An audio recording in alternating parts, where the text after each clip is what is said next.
রাফি ও নেহাল, দুই বন্ধু, সাহসী আর কৌতূহলী। এক বিকেলে তারা গ্রামের পাশের ঘন জঙ্গলে হাঁটছিল। হঠাৎ তারা দেখতে পেল এক রহস্যময় আলো গাছের ফাঁক দিয়ে ঝলমল করছে। আলোটা যেন ডাকছে তাদের। তারা আলোর পেছনে ছুটে চলল। হঠাৎ চারপাশ কুয়াশায় ঢেকে গেল, বাতাস ঠান্ডা আর ভারী হয়ে উঠল। চোখ খুলে দেখে তারা আর জঙ্গলে নেই, তারা আছে এক অচেনা জায়গায়। আকাশে উড়ছে গাড়ি, রোবট রাস্তায় হাঁটছে, মানুষের মুখে হাসি নেই, সবাই ব্যস্ত নিজের জগতে। পাশের একটি স্ক্রিনে লেখা সাল 2060। তারা অবাক, এত উন্নত ভবিষ্যৎ, কিন্তু প্রকৃতি কোথায়?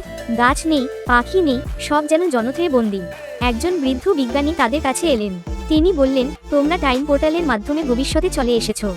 প্রকৃতি ছাড়া উন্নয়ন টেকে না। রাফি ও নেহাল অনুরোধ করল যেন তারা ফিরে যেতে পারে বর্তমানে। বিজ্ঞানী তাদের সাহায্য করলেন, আর আলোয় ভেসে তারা আবার ফিরে এলো জঙ্গলে। সবকিছু আগের মতো, কিন্তু তাদের মন বদলে গেছে। তারা সিদ্ধান্ত নিল মানুষকে সচেতন করবে, প্রকৃতি আর প্রযুক্তির মধ্যে ভারসাম্য রাখতে হবে।